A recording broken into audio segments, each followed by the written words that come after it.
سڵاتان لێبێ بینەرانی 964 ئێوە دەزانن کە شەڕی نێوان ئیسرائیل و ئێران بەردەوامی هەیە و موشک بارانکردنی یەکتریش بەردەوامی هەیە. بەڵام ئەوەی کە هەیە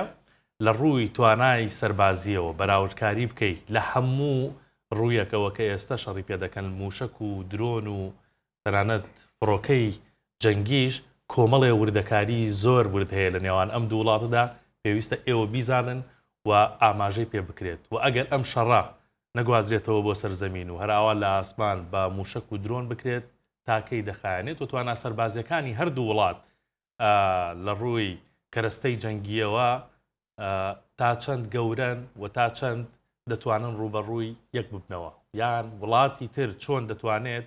هاوکاری ئەم وڵاتانە بکات و بەشداری شەڕەکە بکات. زۆر بابەتی ورد و دەقیق لەسەر کەرەستەی جەنگی فڕۆکە و ئەو موشەکانەی کە ئێستا لەم جەنگەدا بەکاردێنرێن بە ورد و دریشتی لەگەڵ میوانەکەم عەقید سەلام مەسعەد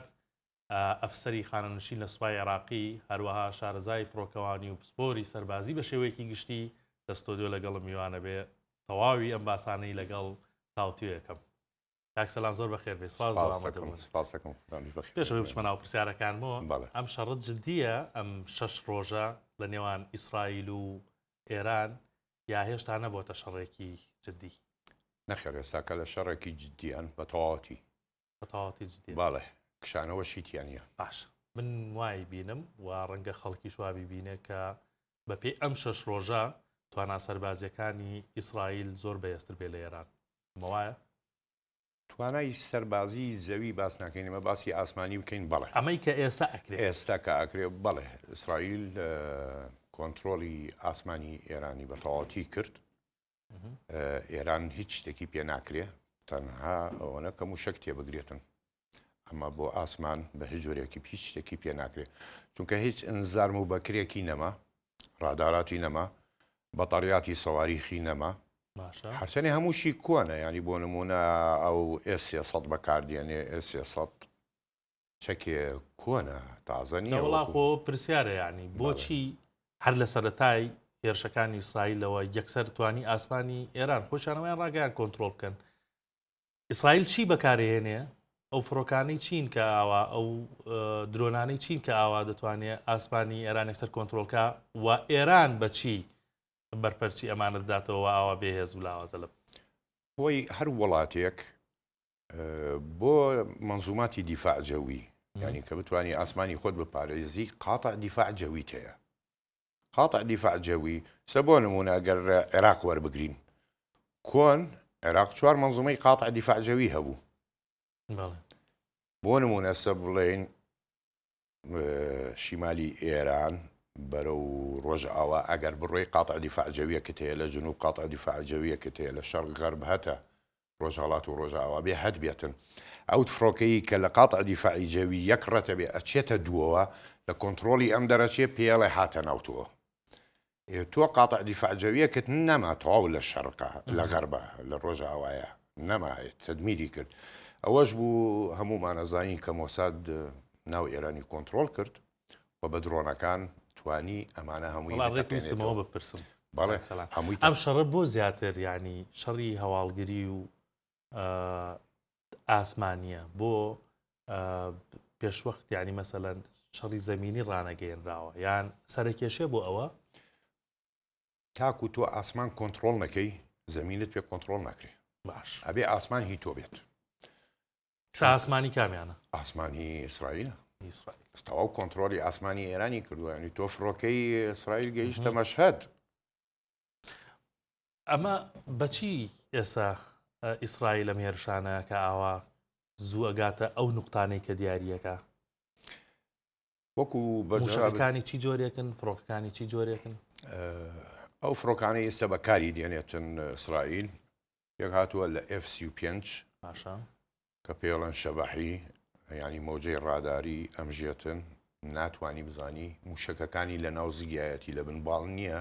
کە دیار بێتن وەکو F-16 بەکاردێنێتن. بەڵێ F-16 دوو جۆری بڵین ئاخر مۆدێلی بەکاردێنێ وەکو سۆفا وەکو ڤایبەر بە نسبەتی F-16 سۆفا سوتەمەنی زیاترە ینی ئەتوانێت لە ڤایبەر زیاتر بفرێ ئەگەر ئەو بتوانێت 2 سعات بفرێ ئەم 3 سعاتە فرێ چونکە گیانی شوێنی سوتەمەنی زیاترە تەنها وڵاتیش ئیسرائیل هەیەی بیستمە کە ئیمارات هەیبێتن بەس تاکو ڕادێن ئەستا لەم شەڕاوە بەکارێنێ بەڵێ بەکاری دێنێ سۆفا بەکاردێنێ لەگەڵ ڤایبەر بەکاردێنێتن جگەلەوە لەگەڵ F15 F15 تیارەیەکی ینی ئەم تیارانەی کە بەکاری دێنێ هەموو مڵتی ڕۆڵ فایتەرە شەڕی ئاسمانی پێکرێ و شەڕی زەویشی پێەکرێتن بۆ جۆرە چەکانی کە هەڵیەگرێتن تۆ مەزانە لە بیدایەت کە ئەمانە دێن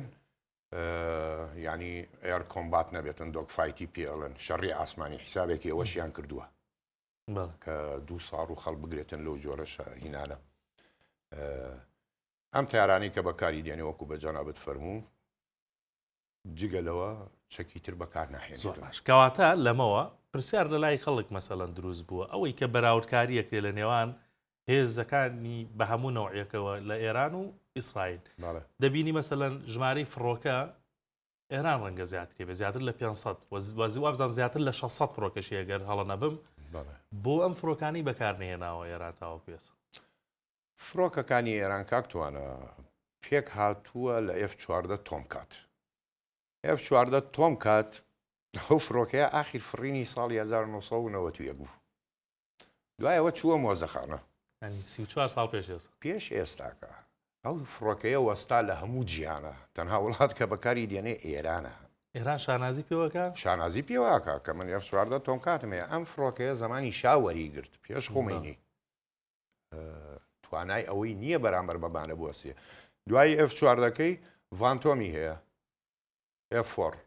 F4 هەیە ئەمە چی پێکرێ هەر هیچی پێ ناکرێت ئەمە لە شەڕی ڤێتنام بەرامبەر بە 1 شەڕێک کرد ینی ئەو کاتە بەناوبانگ بوو ئەم فڕۆکەیە ینی باسی ساڵی 60ەکانت بۆکەم لە هەموو جیهانە وەستاوە تەنها 2 وڵاتی فرێنێ یەکێکی ئێرانە تورکیاش بە نسبەتێکی مەحدود بەکاری دێنێتن ئەمە لە هەموو دنیا جیهانە وەستاوە ڤانتۆم بەکار نایە جگە لە ڤانتۆم F5 هەیە تایگەر کە بڵین فایتەرە شەڕی ئاسمانی پێ ئەکرێتن مڵتی ڕۆڵ فایتەر ئەوە شەڕ کۆنە زۆر توانای ئەوەی نییە بەرامبەر بە F15 و F16 و F35 بوەستێ ئەگەر ئێستا ئێران یەکێک لەم فڕۆکانە بەرز کاتەوە بیخاتە ئاسمان بە مەبەستی لێدان لە ئیسرائیل پێنج چرکێوێ بکەوێتە خوارەوە دوای پێنج چرکەکەوێتە خوارەوە بەڵێ پێنج چرکێوێ باش جەناب تەزانی ینی ئەو شەڕێکە لە نێوان شەڕێکی 6 ڕۆژە لە نێوان ئیسرائیل و میسر ڕوویدا لە ساڵ 1960 ئیسرائیل هەر لە زەوی پێشەوە تایارەکان هەڵسن میسر لە ناوی بردن ئەما کا بەرامبەر ئێران بۆ نایکا ناتوانێت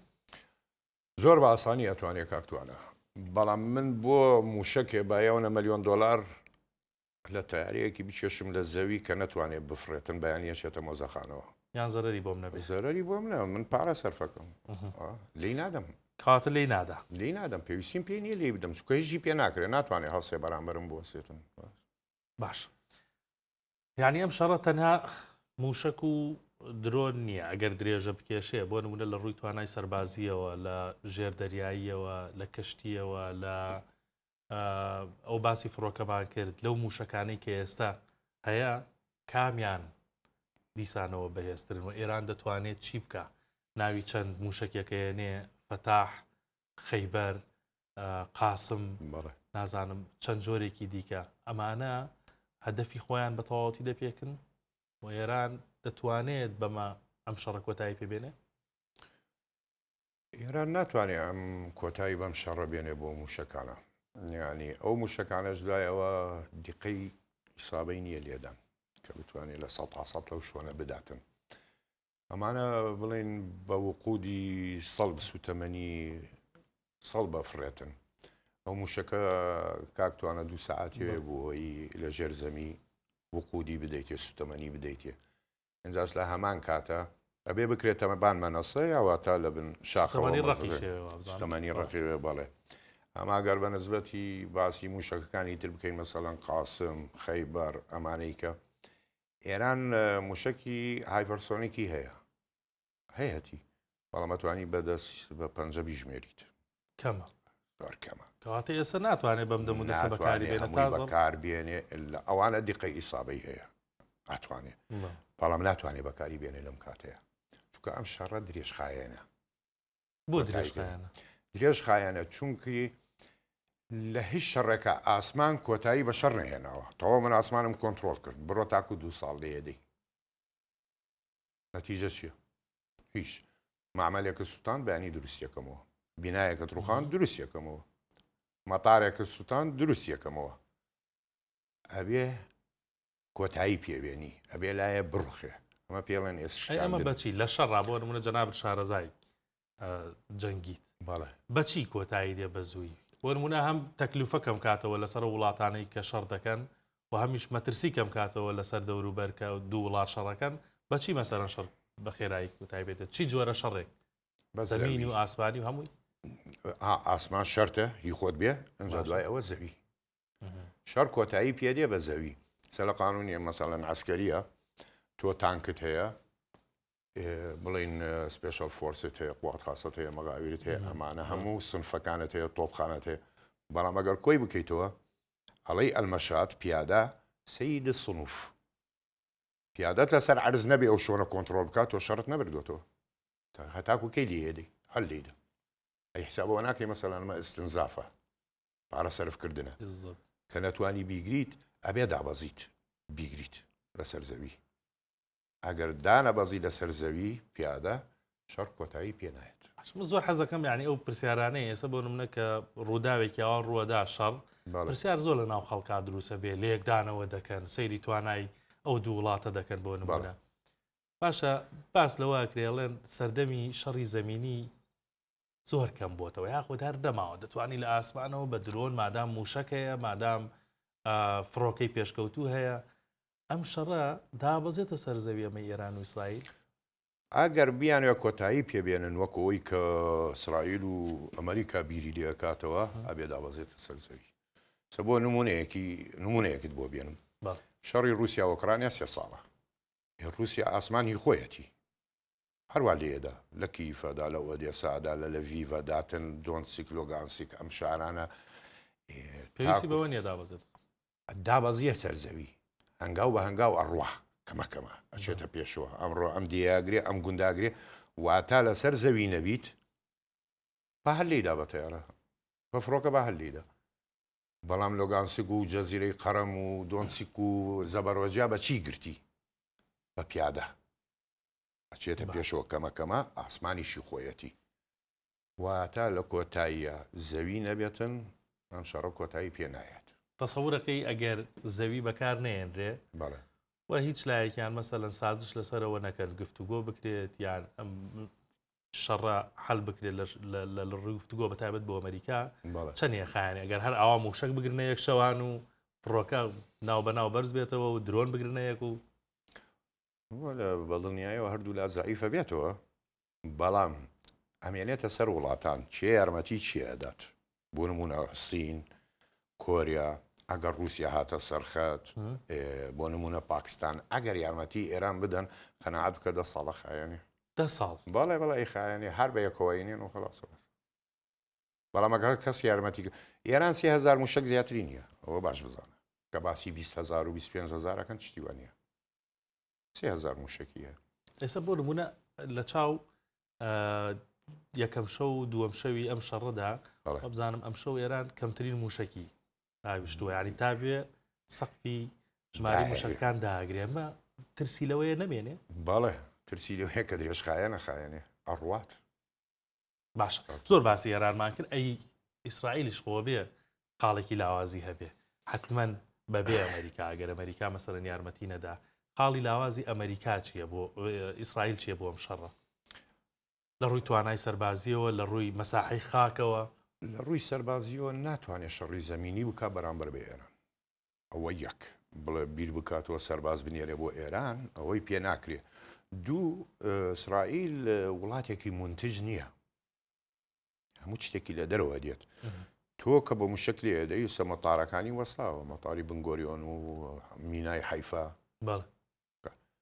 تاکو چ ڕادەیە تۆ بەرگەی ئەوە ئەگری کە ئازووقە و خواردەمەنی وانە بمێنێ لە ناو ئەم وڵاتە مەزەرێکی زۆر گەورەیە یانە بێ ڕێگایە بۆ خۆی بدۆزێتەوە ئایا ئوردن بێ ئایا سعودیە بێتن ناتوانێت لە شوێنێتەوە بیهێنێ دەریات لێ ڕۆی و ئاسمانی شت لێ ڕۆی شت فڕۆکەیە ناتوانێت لە ئیسرائیلدا بەزێتن تەمان زەرەرێکی زۆری پێگاتن مەشڵێ زەرەری پێنە بۆ ئیسرائیل نانەخێر زەرەری زۆر پێگەیشتووە بەس وەکو ئیسرائیل ئەوەیە موشەکانەوەیان بەڵێ شەرت ئەوە نییە تۆ بینایە بڕخێنی ئەی تۆ اقتصاد و ئستنزاف تۆ ساڕوخێکی پاتریۆت منزومەی پاتریۆت قوبەی حەدیدی حیتس کە پێڵێن لەگەڵ منزومەی ثادی ئەمریکی تۆ یەک موشکێکی ئێرانی کە دێتن تۆ لە 2 تاکو 3 ساڕوخ پاتریۆت تەوێ بۆی تێک بگری تۆ حیساب کە چەند ملیۆن دلار سوێنی باشە وڵا لەسەرەوە ئەمە پرسیاریەوەت لێ بکەم کاک سەلام ئیسرائیل بە چەند جۆر سیستەمی بەرگری ڕوبەڕووی موشەکانە دەبێتەوە چەند دانەی هەیە منزومات ثاد ئەوەی بیزانم کە ئەمریکا بۆی هێنا لەم ئاخیرە چونکەەوە ئاخیر منزومەی ئاسمانیەکە قوبەی حەدیدیە نانە قوبەی حەدیدی هەیە بەڵێ لەگەڵ پاتریۆتی هەیە پاتریۆت کۆنترە لە ثاد پێشکەوتوترە سەکامیان زۆرتر بەکارێنێ پاتریۆت و قوبەی حەدیدیە ثاد ساڕوخەکانی موشەکانی زۆر گرانە ینی استنزاف تۆ حیساب کە بای 2 ڕۆژ 2 میلیارد دلار سەر بۆ زانیاریش قوبەی حەدیدی گومەزی ئاسنی ئیسرائیل بە پارەی عێراق دروست کراوە بەڵێ بە پارەی عێراق دروست کراوە 3 ملیۆن و نیو دلار تۆ سوێنی 3 دانە ئەتەقێنی ئەکاتە دەوری 11 ملیۆن دلار کەواتە ئەگەر ئەمریکانە بێ ئیسرائیل بەڵێ بەرگەیەوە ناگرێت ئەو شەڕە لە بەرامبەر شەڕ ناگرێت ئێران هێز و قوتی خۆی هەیە ئێران هێز و قوتی خۆی هەیە خاکی فراوانە خاکی فراوانە جوغرافی ئێران مساعدە ئەگەر سەیری جوغرافیای ئێران بکەی بیگرە لە ئەفغانستانەوە کە ئەسوڕێتەوە بە بەحری قەزوینە دەی بە ئازەربایجان بە سنووری تورکیا بە سنووری عێراق تاکۆ ئەگەیتە مەضی قرمز ئەم سنوورە هەموو شاخاویە مانعێکی طبیعیە تەختایی لە ناوەڕاستە حتاکو ئەگەر بتەوێ ئنزال بەڕی بکەی شەڕ بکەی زۆر سەختە بێ ناتوانانی بچیتە پێشەوە ئەگەر ئێران فەوزای تێ نەکەوێتن چونکە تۆ سەرکردە بکوژی سە بۆ نمونەوەکو سەربازیە من ڕێی سەرکانم کوژرا ڕێی سەرکانی تریان هێنا ئەویش کوژرا باوەڕم بە سێم نییە باوەڕم بە سێم نییە باوەڕم بە سێم نییە وەکو ئەفسەرێ باوەڕم بە سێم نییە دوایەوە هەر ڕێی سەرکانێ ئسلوبێکی هەیە سیستەمێکی هەیە لە شەڕە من فێر ئەمە بوومە ئاها ڕێم پێشانەدا ئەمەی دێ ئەڵێ ئەمە هەڵەیە وەرە ئەمە سێم دێ ئەمە نابێ ئەمەیە من سەر لێ شێواوی دروستەکاتوە بێتە فەوزا رووسیا کەوتان فەوزایە لە شەڕی ئۆکرانیا سەرکردەی دۆنسک و لۆغانسێک ئەمی گۆڕی ئەوی هێنا کەوتە تاخیر بوون و خەرق ینی زۆر باش بەراوردکارەکە وەک لە سەرەتای بەرنامەکە باسم کرد تەواویکەین ینی باسی سیستەمەکانی بەرگری ئیسرائیلمان کرد ئەی ئێران بە چی سیستەمێک بەرگریەکە هەندێجارە لێ موشکم خستە خوارەوە درۆنم خستە خوارەوە بۆ نمونە بڵین وەکو بەجەناب فەرموو سێساد ڤۆلگا مەسەلەن ڤۆلگاکان لە شاخەکانی نەجەف ئاباد لای ئەسفەهان بۆی بپارێزێ سێسەڵی لە بینی ئەسفەهان و کاشان لە ئەسفەهان بڵین سنووری پارێزگای ئەسفەهان مەفاعلی نەتەنز کە لێوێنانەیە لە لوتکەی شاخەکان داینابوو بەسەوانە هەمووی تتەوا و ئەمێنێتە سەر درۆن لێدان بەڵێ لە هەموویدا هەمووی ڕاگرگشتی ئینزار و بەکری نەما ئێران یعنیسەوە فڕۆکانەی کە لە ئێرانەدا ئێران نازانێت لە چۆوە دێت نازانێت بۆ ئاگاداریت من خۆم شخصی عیلاقم بە کەسەوە نیە ئەمە شخصی خۆمە ئەو فڕۆکانە لە خەلیجەوە هەڵەسێ زۆری تۆ بڕوامەکە 200 فڕۆکە بڕاتە سەر ئێران 2 فڕۆکە بتوانێت سوتەمەنیاندا بۆینگ 700 کە ئیسرائیل هەیەی چۆن فریاکەوێ 200 تیارە سوتەمەنی بداتێ لە ئاسمان بڕۆن و بێن و سۆری شوێنەکان کە لێ درێ لە شوێنی نۆزیکەوە بۆ نمونە احتیمالە لە کوێتەوە لە سعودیەوە لە قەتەرەوە لە قاعدەی عدێدیدەوە هەڵاسێتن ئەوش ئەمریکا ئاگەر ئەوە ئەمریکا ئیسرائیل نییە ئەجا تۆ ئێستا بە تەمای شەڕەکەی تۆ گەورەترین حامیلاتی طائراتی ئەمریکا تێنەوە ستولی 5 ئەمریکی نیمیتس بەرەو خەلیجە ینی جگە لەوەستا ستولی تریش دێتن ئەوە ئەگەر بێت لە بەم مەضی خۆ پرسیارش بکەم کاکسەلام ئەگەر ئەمریکا بە فعلی بێتە ناو شەڕەکەەوە وەکو ئەوەی کە ئەو کەشتێ جەنگی هێناوە و شتێکم خوێندەوە ئەمڕۆ لەسەرەوەی کە بەتەمایە هەر لە کۆبوونەوەکەی شەوی ڕابردووشیانە ئەنجومەنی ئاسایش کە دۆناڵد ترەمپ بەشداری کرد 30 فڕۆکەی جەنگی بێنێتە ڕۆژهەڵاتی ناوەڕاست. ئەگەر ئەمانە هێنا و بە فعلی تێکەڵی شەڕەکە بوو یارمەتی ئیسرائیلیدا ئەو کاتە چەند نەخایەنێ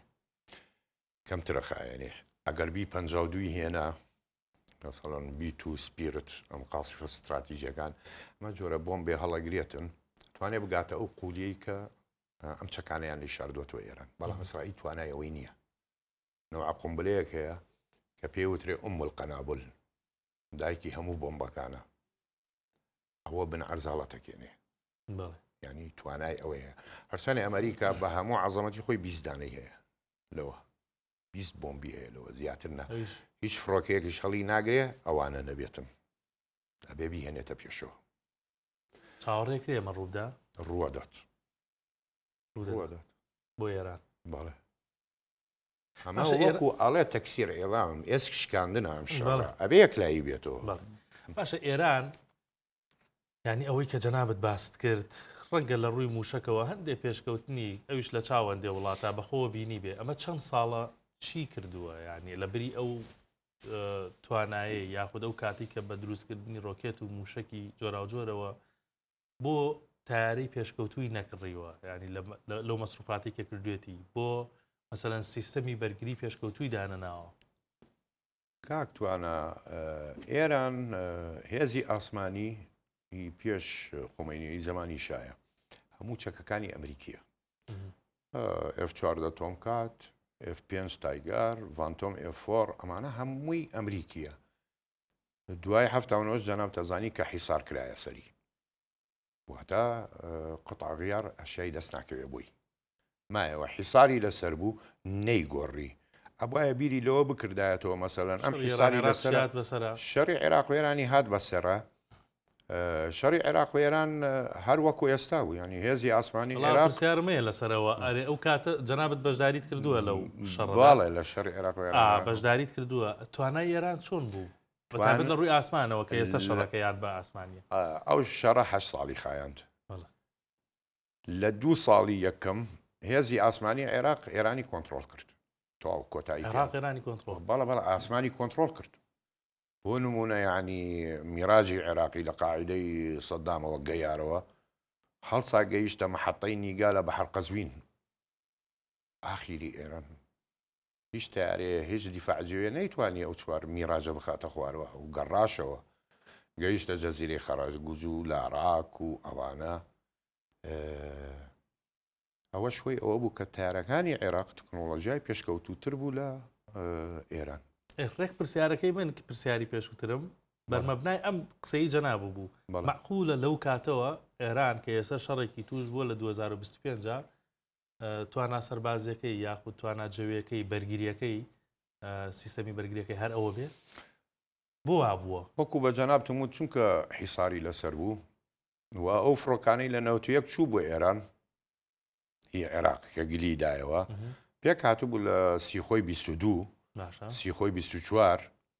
لەگەڵ سیخۆی 25 زۆری ئەم فڕۆکانە بوو کە ڕۆی ئەم فڕۆکانش هەمووی کۆنە ینی بە کەڵێکی نایە ڕنگ بێ بیری لەوە کرد بێتن بڵێ ئەم فڕۆکانە بەکاردێنم بەسەوانە بە کەڵکی شەڕی ئاسمان نایە فایتەر نییە یعنی هەمووی کۆنەیە حیساریشی کە لەسەر بوو ئەشیای دەست ناکەوت ئەبایە بیری لەوە بکردایە ڕووی بکردایەتە رووسیا ڕووی بکردایەتە چین لەوانی بکڕی بایەتەوە هێزی ئاسمانی خۆی بەقوت بکردایە مەنزوماتی دیفاعی بەقوت کردایە بەڵام ئێران هەموو هێزی خۆی دا بە موشک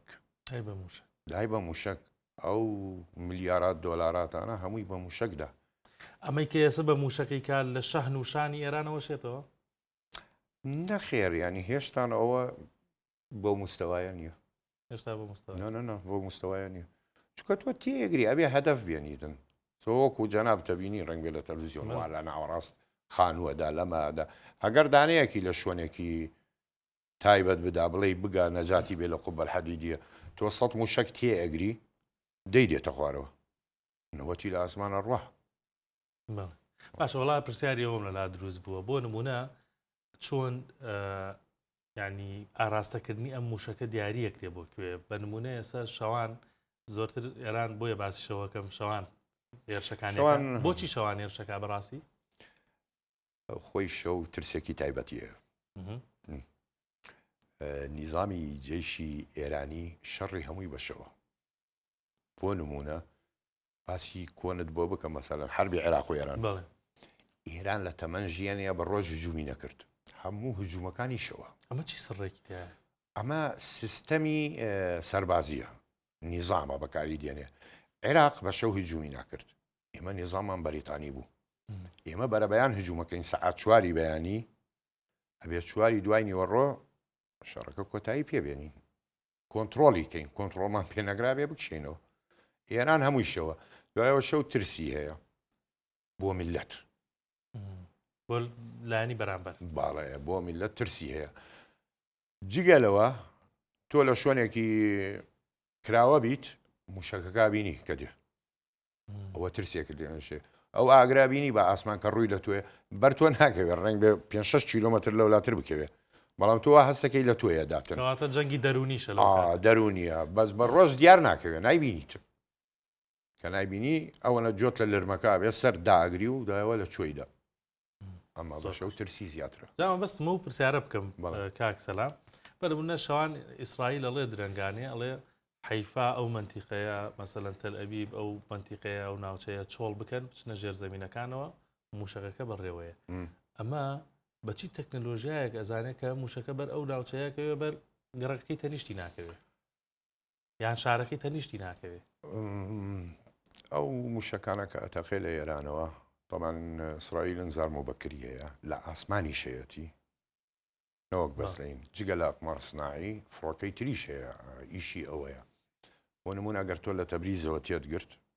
با بڵین لە ڕەزائیەوە تێت گرت، سەروی ئێرانە، ئەو موشەکە بەکوێ ڕەتە بێ ئەبێ بە سێگۆشەی عێراق ڕەت بێ ناچێتە ناو تورکیەوە. نەخێر، چونکە پێشەوەی ئیسرائیل لە ئێران بدا پێش سەعاتێ ئەمریکا بە ئەردۆغانی وت تارەکان بە ئاسمانی سووریا ڕەتەبێت تەداخل مەکە. ئەمە ئیستفزاز نییە بۆ تۆ، وەکو بزانی ئەردۆغان سووریا بەخۆی ئەزانێتن. کە لەو مەسارەوە هات مەسافەکەی و هینەکەی دیارە بۆ چ شارێکە ڕوە، ئەو خۆی مەساحەکەی حیسابێکە ئەزانێ بۆ چوە ڕوە.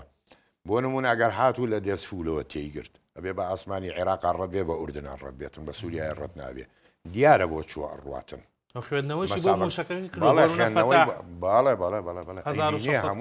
باڵێ ئەیبینێتن و ئەزانێتن. ئەمە شتێک هەیە ئەنزارم و بەکری پێڵن ئاگادارە ئەزانێ بۆ چوەڕوە. مەزانە موشەکێ بە ئاسمان بڕاتن تیارە تاقیبی نەکاتن نەزانێ فڕۆکەی تر هەبێ لە ئاسمان. بۆ نمونە مەسەلەن فڕۆکەکانی ئەواکس ئیسرائیل هەیەتی وەڵا ڕێک دیاریکردنە شوێنەکە یعنی ئەڵێ چۆڵیکەن ئەوە ئەزانێت مەسافەکەی کوێیە ئەزانێت. زۆر باشە. لەسەر بابەتی ئاسمانی عێراق، عێراق هیچی پێکرێ مەسەلەن لە دووەم ڕۆژی هێرشەکانە ئەمێرشانە یەکسەر مەسەلەن دەنگی لێ بەرز بووەوە حکوومەت ئەڵێ ئاسمانی من بەکارمێنن و پاش سێم ڕۆژ و چوارەم ڕۆژ لە هەندێک شوێن وەکو سیستەمی بەرگری و کۆمەڵێ ئەسلحەی جەنگی جێگیر کرد. ئەمە چییە؟ عێراق بتوانێت ئاسمانی داخات و سیستەمی بەرگری هەیە ئەگەر مەسەلەن ڕوبەڕووی موشکێک بێتەوە یان درۆن بێتەوە؟ بەرەو درۆن بەڵێ ئیمکانیەتی هەیە. باش هەنێ مەنزوماتی سەواریخی هەیە، بۆ نمونە لە کەرکووک درۆنێکیان خستە خوارەوە تورکی بوو، بەڵام ئەو موشەکانە ئەو دیفاعجەوەیە ئەوە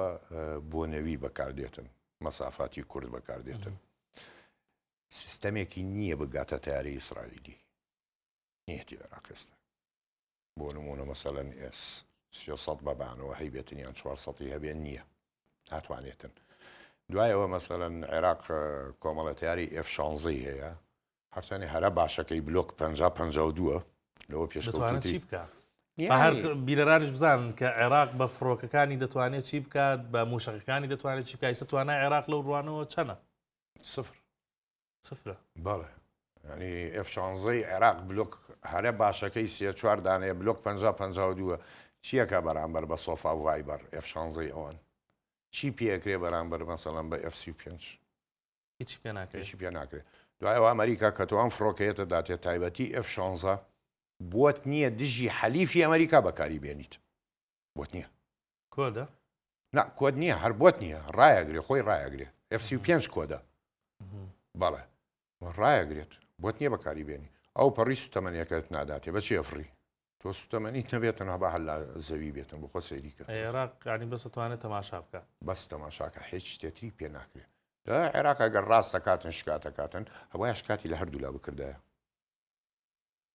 لە یەک لانە باسی ئێرانی تۆ ئاسمانتە بەزێن باسی ئێرانت نەکرد تۆ وتە ئیسرائیل پێ باسی ئێرانیشکەی قبول ناکەم وشکی ئێران یان درۆنی ئێران بە ئاسمان ڕەت بێتن بۆی شکاتەکەت معقول بێتن ئەی لە ڕووە سەربازەکەەوە عێراق